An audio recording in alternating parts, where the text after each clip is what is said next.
Good morning, everybody. How are y'all today? I've been out doing some more bush hogging and cutting with the RK24, and a couple of tips. And this is going to be for folks who are just getting into tractors, just getting into bush hogging, just getting into cutting and things like that.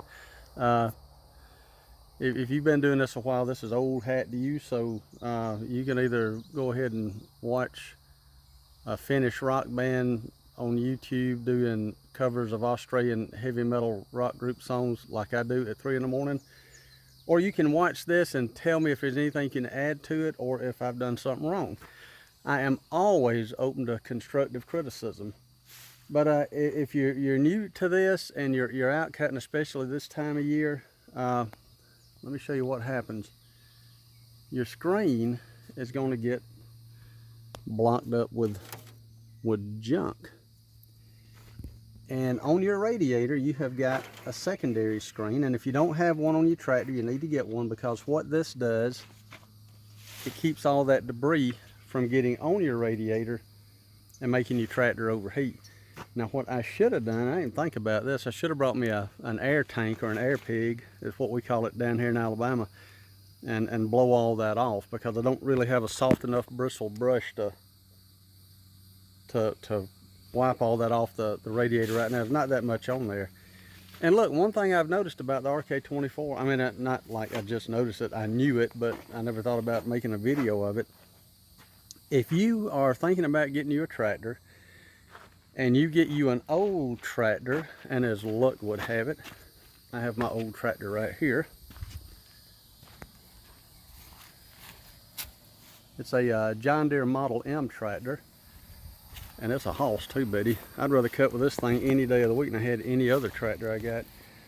But back here on the back, the PTO is called a ground synchronous power takeoff on that tractor.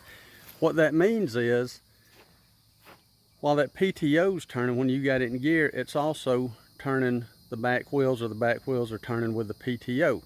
Now what that means, if you're bush hogging and you go to stop and you don't take that tractor out of gear real quick, as long as that bush hog is turning, and it's turning that drive shaft and it's turning that PTO, that tractor's going to keep on going.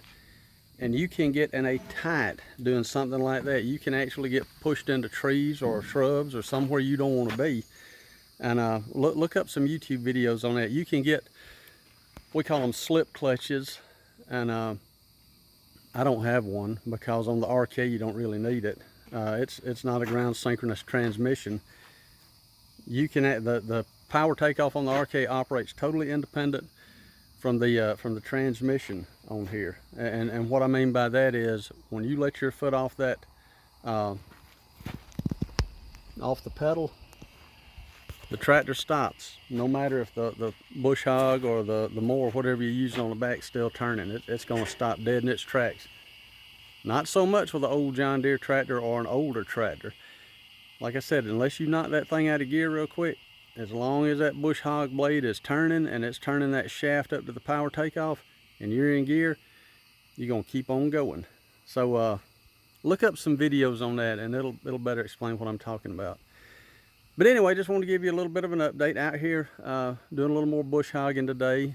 Clean your screens, take an air tank, wear sunscreen, eat your vegetables, and grow up to be strong and successful.